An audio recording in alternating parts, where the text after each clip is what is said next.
Hi, everybody. Welcome back to Shower Thoughts with Ariane. It's a beautiful March day. It's March 3rd. It's like 60 something degrees out, sunny, slight breeze, and I am researching tax brackets because that's what I do. So, today's episode, I suppose you could call it, we are going to talk about how our taxes are actually calculated. We use a marginal tax rate, so it goes up by income bracket, but that doesn't mean if you jump into the next income bracket that all of your income is suddenly taxed the higher rate. That's not how it works. So I wanted to show you some calculations on how it actually works and what that effectively ends up being as our tax rate. So there's the marginal tax rates, and then you take the total tax divided by your total income, and the effective tax rate is that number. So we're going to show you that. We're also going to talk about how flat taxes sound really good in theory, but when you calculate it out, it actually does not work out well for most of us in the tax brackets that we are in. And I've got all the numbers to show you that too. So let's get to it. All right. I'm an Excel fiend. I love Excel. The federal minimum wage right now in 2024 is $7.25. Surprisingly, here in Nebraska, as of January 2024, the minimum wage is $12. So I took a 40-hour week, 52 weeks of the year, and calculated what an estimated wage would be at those rates, just to get a couple of reference numbers for us. So first we need to talk about what the 2024 tax rates are. So the 2024 tax brackets, and you can Google this, that's all I did, you can Google it, you can get the 2024 tax brackets are right here. And I have taken these numbers and I've put them into my Excel sheet so I can calculate the taxes with you. So at the single filing bracket, because each filing bracket has different tiers of taxability, if you were earning federal minimum wage and working a 40-hour work week, you'd be making $15,000 a year. Which is criminal. We're going to save that for a different conversation. Now, this is very simplified. I'm not taking into account any child tax credits, any other deductions you might have, any business expenses you might be subtracting off the top. This is just taxable income or total income minus the standard deduction. So we're not even going to talk about itemizing deductions. A lot of people, I guess we will talk about it for a minute. A lot of people are upset when they can't itemize because that means you have less to deduct than the standard deduction. You should be thrilled you have less to deduct than the standard deduction, because if you don't have enough to reduce your income, the federal government just gives you an amount to deduct. So in 2024, the standard deduction for married couples filing jointly is $29,200. For single and married filing separately, it's $14,600. And for head of household, it's $21,900. I did not calculate head of household in my example. I did single and married filing jointly. So for the single calculation, I picked a range of wages. Some of these, I don't know anybody in these tax brackets. You might not, and that's okay. But I wanted to use them as an example, especially when we get to the flat tax conversation. So you make $15,080 the year. You get you're single, you get the standard deduction of $14,600. That means your taxable income that the federal government calculates your tax on is $480. I did that for each of these. So This line right here is the amount that the federal government is calculating the tax on. Okay, so at $480, you are within the first tax bracket, $0 to $11,600. That is that bracket, and that is calculated at 10%. The next bracket, above 11,600 to 47,150, is 12%, and so on and so on. So here's the numbers. Okay, you have $480 of taxable income at 10%. Here's the calculation. Your tax, total tax for 2024, not counting any other deductions, any other credits, would be $48. Now we'll get to this effective tax rate here in a minute. 25,000 minus the standard deduction, you're still within that first tax bracket. I'm assuming you make the here, you're loosely making Nebraska minimum wage, give or take a few dollars.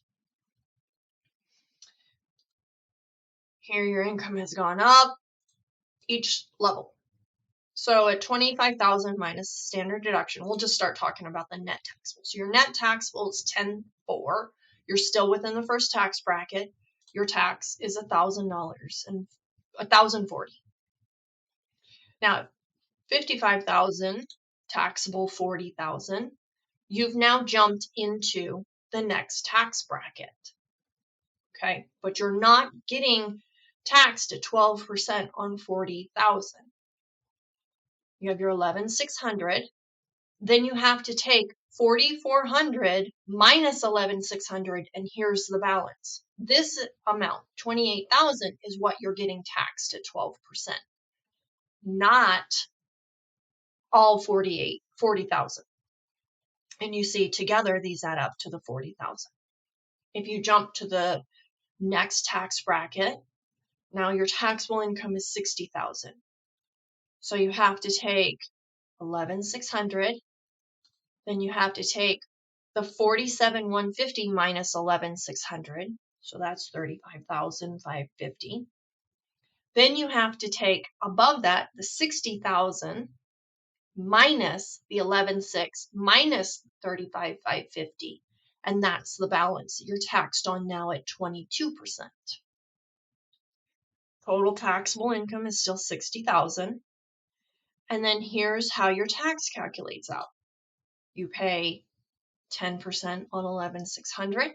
You pay 12% on 35,000, and you pay 22% on 13,000. So your total tax bill, very simplified, is 8,341. Okay. At each level, I've done this math to kind of figure out what our taxes would be. So I did this for single. I also did this, we'll come back to that effective tax rate, for married filing jointly. Here I just kind of assume both individuals are maybe making minimum wage. Here, maybe both individuals are making a bit more than, just slightly more than maybe Nebraska minimum wage. That might be generous. Now the standard deduction for married filing jointly is $29,200. So here, as you might guess, your taxable income for both of you together has doubled from being single.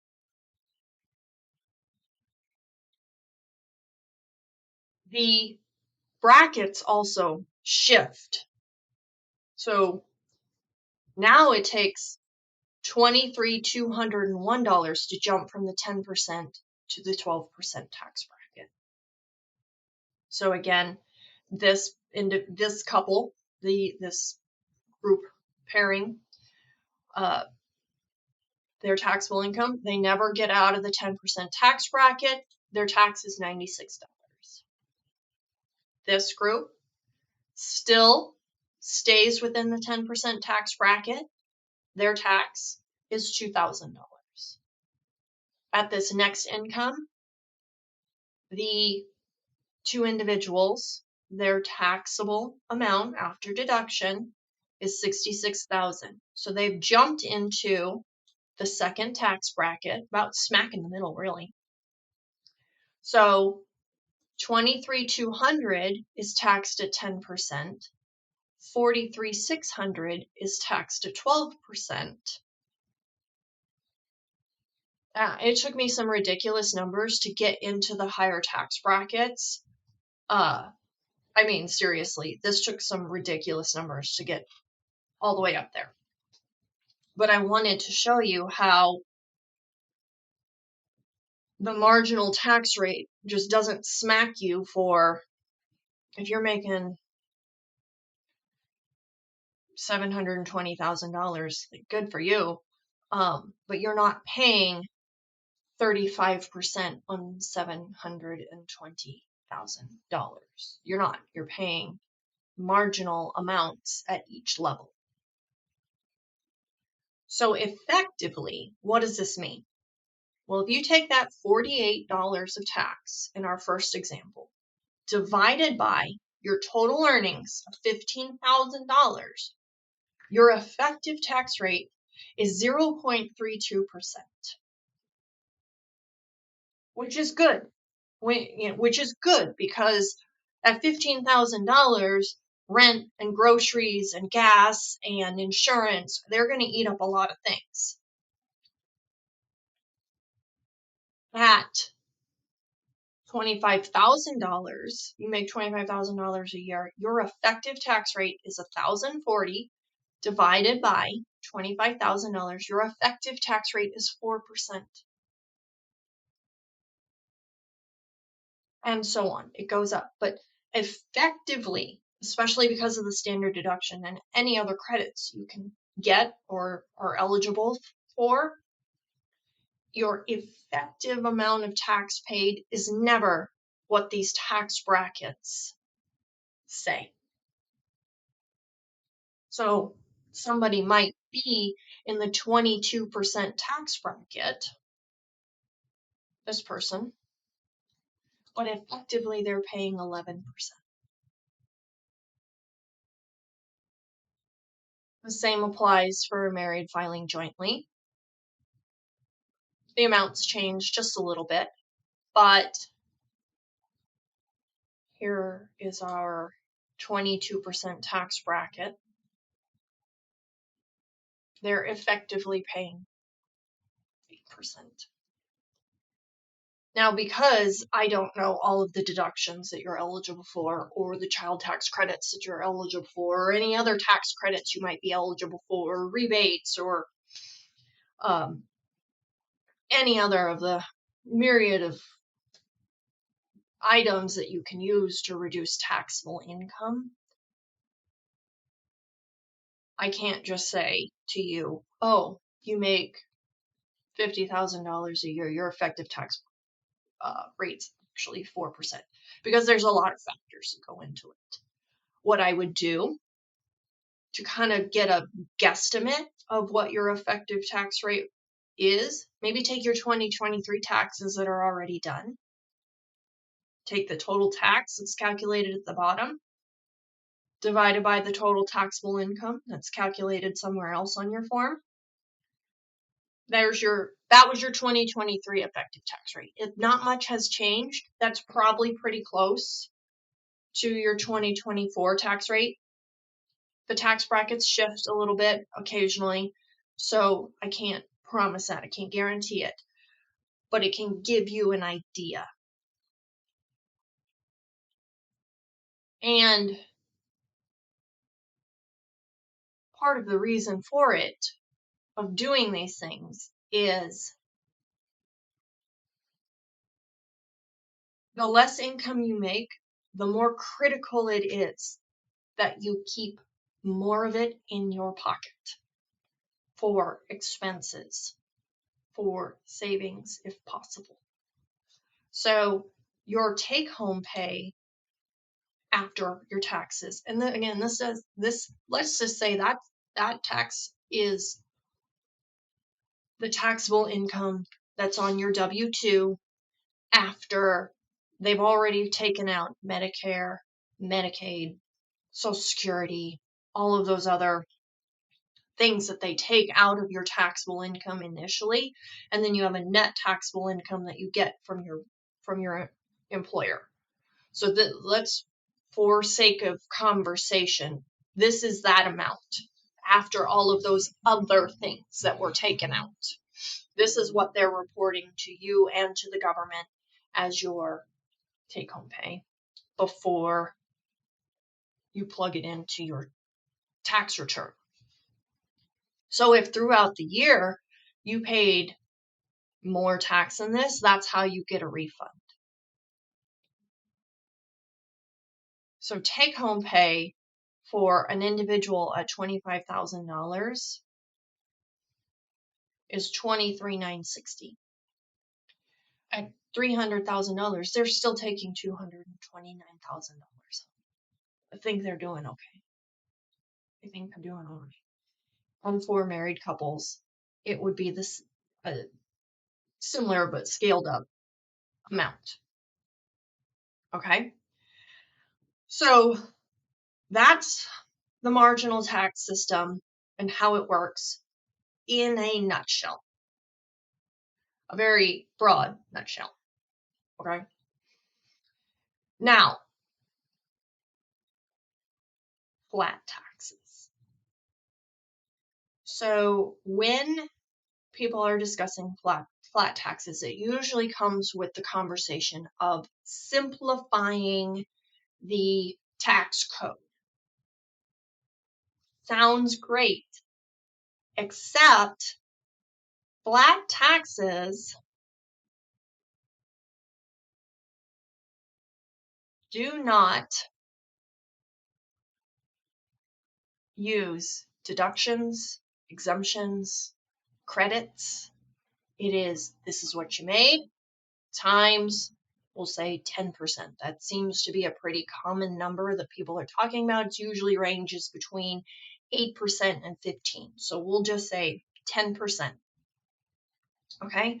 No deductions, no credits, no exemptions. Income times tax rate. So let's look at how that maths out. So let's talk about our individual who made $15,000 for the year. In fact, what I might do here, let's do this so I can put them side by side. Okay? So at $15,000,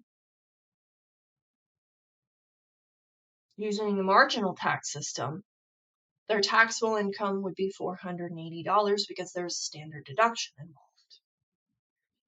At flat tax rate, there are no deductions.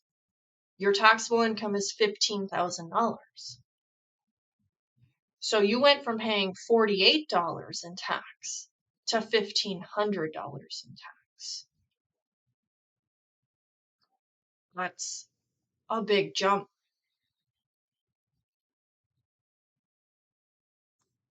I want to get.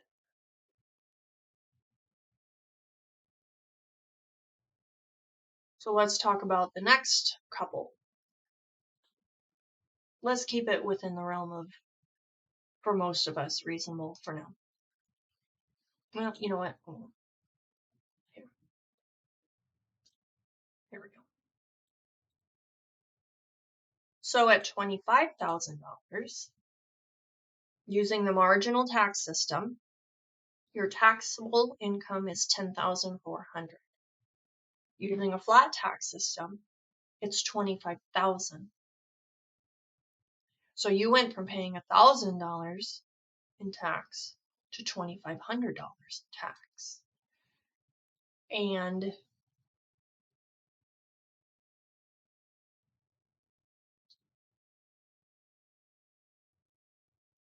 so on and so forth. So at $55,000, you went from a marginal taxable income of $40,000 to a flat taxable income of $55,000. Now you're paying a little slightly less than $1,000 more.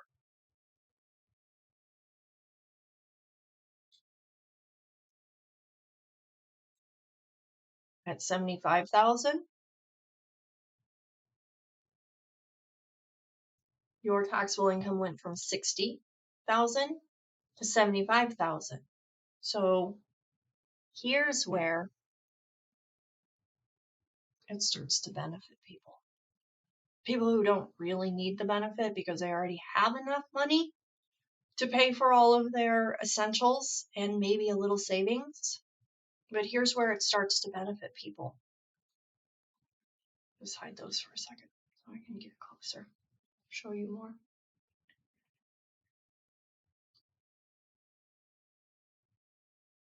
So at 75,000, we talked about using the marginal tax system, your tax was 8,300. Using the flat tax system, it's 7,500. So it's a little less. It would be less using the flat tax system. At 150,000, they go from $25,000 in tax. Which remember, at 150,000 taxable income, you still take home $124,000 using a marginal tax rate system. More than enough, really. If you're not buying an insane house somewhere and are upside down in a mortgage, that is more than enough money to have a really good life. But on the flat tax system, they only pay 15,000. So at each higher tax bracket, it gets better and better for the taxpayers. Which, look, I get it. Like, that sounds great. Don't we all want to think that we could be making that much money? Yes. But we don't want to forget our friends, our relatives, our neighbors who are squeaking by because, as we've talked about in prior videos, wages have stagnated for a lot of industries and a lot of people. And they need every penny that they're earning. Every penny. Things like milk, bread, meat,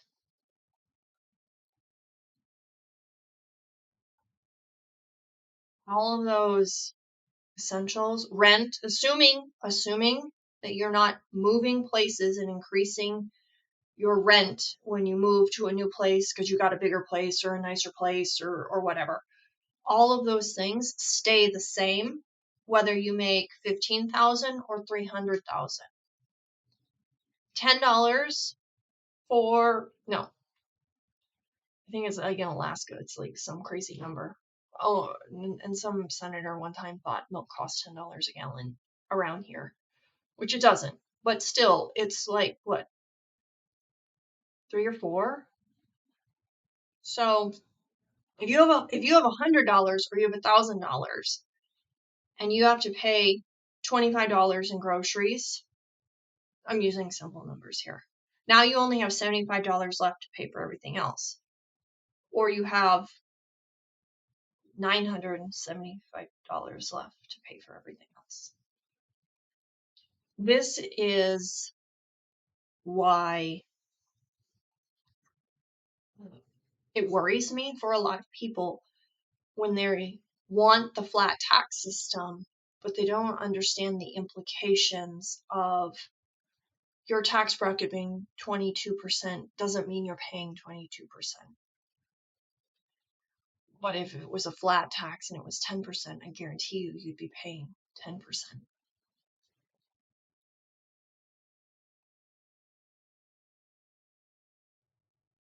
I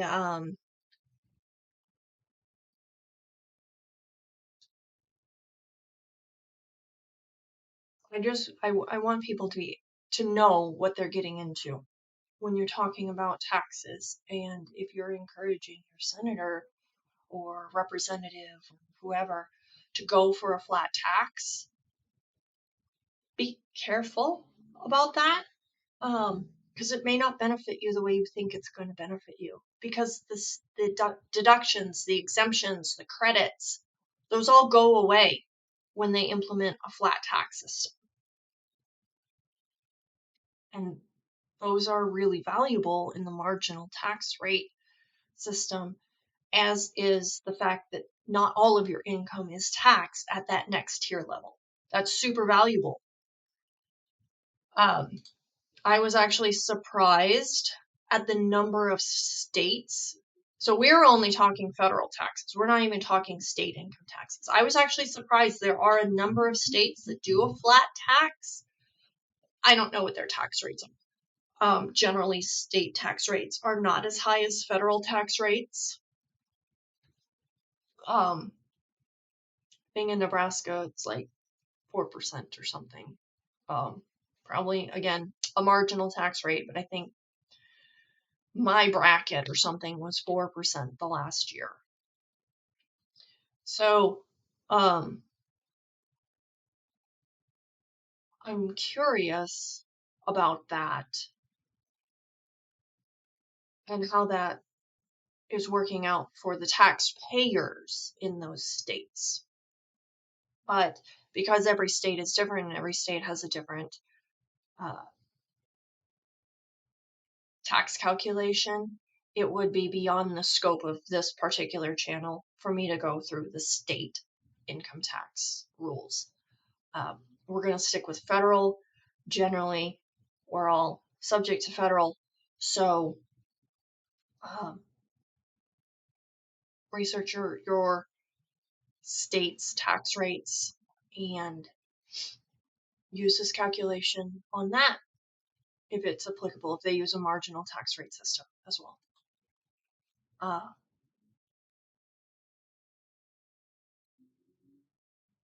I also, as we were talking earlier, in the married filing jointly tax brackets, I had to get to some really crazy numbers to hit the next tax bracket, which is fine. But if you notice here in the actual bracket amounts, this cell is blank. And that is because whether you make $731,201 or you make $3 million a year, your tax bracket stops at 37%. We will talk about this in another episode, but in the what's considered the economic, it has other problems, but in the economic golden age, in the 40s and 50s, the top tax rate, I think, was 50%. Again, not on everything, marginal.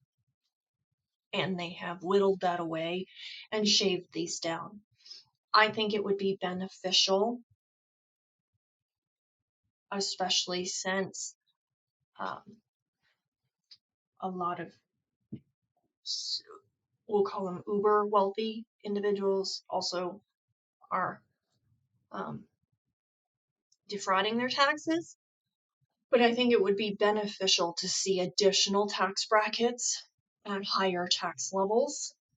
Because again, once you hit a certain dollar amount, that's what that's saying, happiness or money doesn't buy happiness. It's money above a certain level can't buy incremental happiness. Having enough to pay your bills can make a person very happy. But having so much money you don't know whether to buy 3 yachts this year or 4 is a bit excessive, if you ask me. So that is my, what I hope was quick and dirty but understandable rundown of tax brackets in the United States. I had heard, and I haven't done any research on this, but I have heard in other countries that their tax systems are so much simpler that the government sends you a card and says, this is your tax, and that is your income tax return. You pay that, You're done. None of this having to sit down with a pile of paper and your W-2s and your 1099s and your mortgage interest and your any other taxable documents that you need, and tearing your hair out to file your taxes or paying somebody else to file your taxes. It's way simpler in other countries. I would love to see the marginal tax system stay, but a simplification of the calculation of what is taxable. That would be great. If we legitimately stuck with this is what you earned minus a standard deduction, maybe we could talk about child tax credits or other exemptions, but that's when you start getting into like more complication. Up the standard deduction, up the lowest level. Honestly, anything under poverty wage, your tax bracket should be 0. And I think poverty wage, the last time I looked a number of years ago, was $23,000. Your tax bracket should be 0. That's how I feel about it. If you for some reason cannot make enough money to be not considered poverty level, you've got no business paying to the federal government. And effective tax rates that we talked about a minute ago, where you take your tax amount paid divided by your total income. That's really important when you hear news that the effective tax rate for corporations is often 0%. Their tax bracket might not be 0%, but after they take all of their deductions and their credits and their other exemptions, effectively they pay $0. T-Mobile paid $0 in 2023, I believe. 0 taxes. You paid more on your phone bill. And the current estimates of millionaires and billionaires' tax evasion dollar amounts is $150 billion. To put that in perspective, 10 years of free community college for everyone in our country is $80 billion.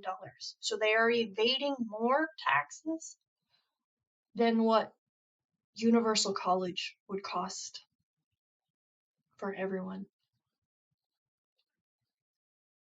And they pay 37% on what they report.